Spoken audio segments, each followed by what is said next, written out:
We're following some breaking news for you at 8 o'clock. Denver police still looking into an overnight shooting that sent someone to the hospital. We're working to find out how they're doing right now. At around 12:45 this morning, DPD said it happened on West Florida Avenue, about a block from Tennyson. There is no information about the shooter right now. As soon as we hear back from DPD, we're going to bring you any information on air and online. In other headlines this morning, right now, people in Jamaica are rebuilding after Hurricane Melissa left a trail of devastation. How one Coloradan is stepping up to help.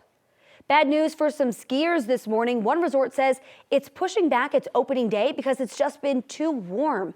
Which resort it is and how soon we might find out when they'll finally open. Thank you so much for staying with us. I'm Lauren Scafidi, and we have Jaden Knowles with us here this morning. Jaden, we're finally talking about some snow in the 7-day maybe? Finally, I just updated that as we was going throughout the show, and it's looking like a potential weather impact for Saturday. Better odds to see our first snowfall, and hopefully that holds up. We're going to break all that down for you. So far, though, looking outside, temperatures on the cooler side, a little bit similar to what we saw yesterday. We're in the upper 30s as well as the low 40s, 43 degrees currently in Centennial, and then you're also at 36 in Central Park. Luckily, temperatures are going to be just a little bit cooler than what we saw yesterday, and also more cloudy. Mostly cloudy conditions is what we're expecting. Not a lot of sunshine and more precipitation across the state of Colorado. So we're going to break all that down for you. Looking at current temperatures across the state, teens and 20s on the high country, the upper 30s for the western slope. Now, we do have that winter weather advisory in effect until tomorrow morning. Down towards the San Juans, we're seeing that steady snowfall,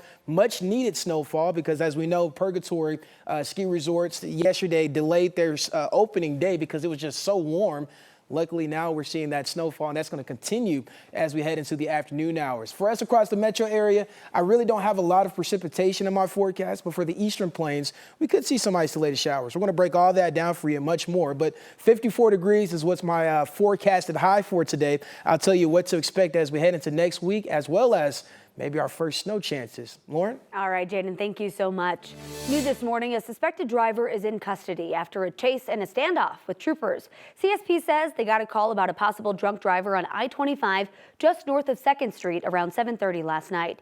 CSP tried to stop the driver, but they kept on going. CSP says they chased him. That's when the suspect rammed into 2 patrol cars. CSP says that led to a standoff. They were able to identify the guy, took him into custody, and he was booked into jail overnight. He'll be due back in court on Monday. No troopers got hurt. A convicted murderer will serve even more prison time for killing a fellow inmate. This happened at the Lyman Correctional Facility back in 2023. The 23rd Judicial DA's office said that 40-year-old Arthur Price was sentenced to more than 40 years for killing a 65-year-old inmate. He pleaded guilty to murder and assault charges.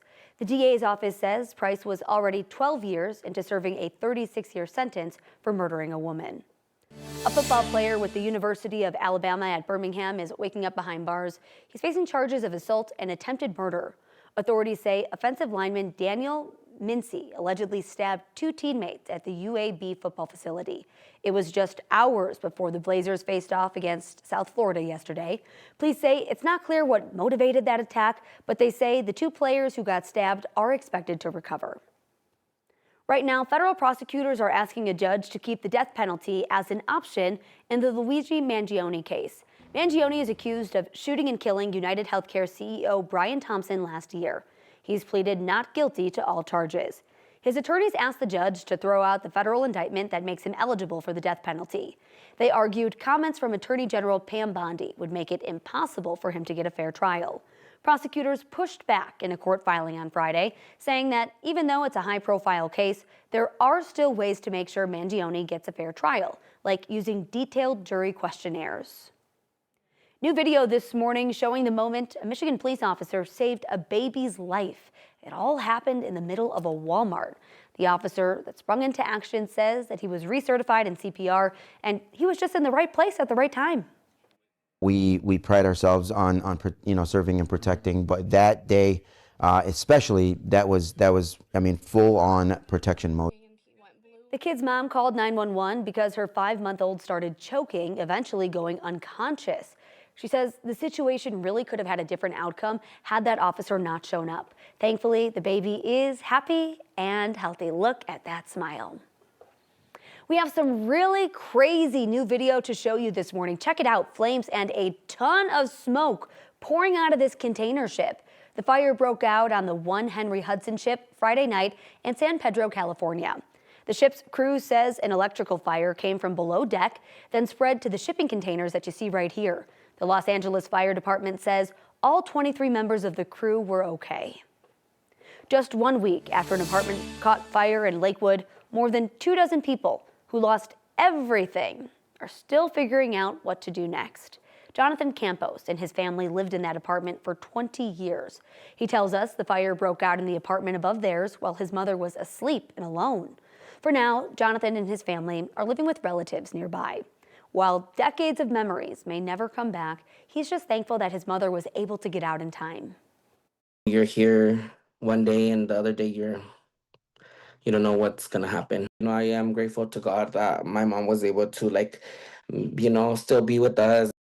West Metro says that it was caused by a space heater that was left running on a wooden deck. Xcel Energy wants to raise prices on residential customers. On Friday, the energy company asked the state for a rate hike of nearly 10%. That would add up to almost $10 per month for the average family. At the same time, Xcel is asking the state to sign off on about $350 million in additional investments. Company leaders insist that the two things are not related. In a statement, Xcel's president claimed, quote, "By any measure, we have worked hard to meet our goal of keeping bills as low as possible."